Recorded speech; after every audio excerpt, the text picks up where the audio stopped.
想響御龍山揾一套高品質嘅裝修三房咧，就要留意呢一套喎。今日我哋介紹呢一套咧係雅居樂星耀1期嘅，咁我哋入戶門位置咧係做咗一個非常之大嘅一個鞋櫃啦，相當之實用嘅。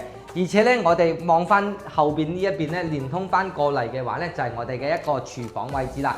廚房位咧，亦都係非常之大嘅。咁依家個地櫃係未做好喎。咁我哋依家目前見到呢邊咧，可以放翻洗衣機啦，同埋冰箱喺度嘅，非常之好。而且咧，仲係明窗嘅。餐廳位非常之碩大啦。我哋係餐下一體嘅。大廳嘅一個空間咧，接近35平方啊。而且咧，我哋見到啦，整體嘅一個天花亦都係相當之靚嘅，做咗個懸浮天花啦，無主燈，包括我哋大廳嘅一個中央冷氣咧，亦都係整好晒噶啦。雖然我哋見到咧呢邊咧係一個朝北睇樓景嘅，但係咧我哋呢一套房嘅話咧樓層都比較高啊，所以望翻出去咧採光亦都係非常之舒服啦。因為加上咧今日嘅話咧冬天暖粒粒，望翻過嚟亦都係非常之好嘅。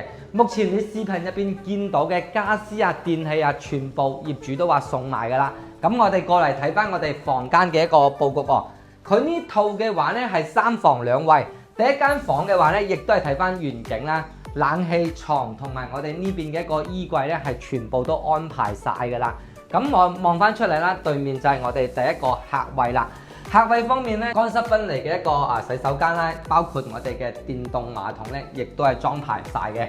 咁房間方面睇翻呢邊啦，最細嘅呢間客房咧，咁亦都有差唔多接近8個平方嘅。咁呢邊咧係朝南嘅景觀，亦都係相當開揚啦。冷氣機所有嘅都係全部包晒噶啦。我哋呢套房咧最大仲有一個特點就係我哋主套。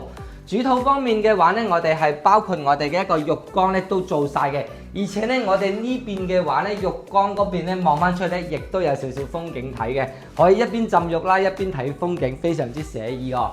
咁主人房方面亦都係非常之爽大嘅一個主人房啦。咁放咗張1.8米嘅床，包括咧我哋呢邊咧亦都係比較開揚嘅衣櫃，全部都做晒噶啦。咁呢套房嘅話咧，我哋全屋嘅話咧，見到咧業主係非常之用心裝修嘅，所有地板磚嘅話咧，配搭亦都係非常之豐富，而且咧見到咧全部都係用啲大磚喎，整體效果相當之好，而且咧簡約得嚟，亦非常之溫馨呢套房喎。呢套房嘅話咧，業主開價嘅話咧係96萬嘅。如果你對呢套房感興趣嘅話咧，價格係仲有得傾嘅。感興趣嘅朋友歡迎聯繫我過嚟現場實地睇樓嘅。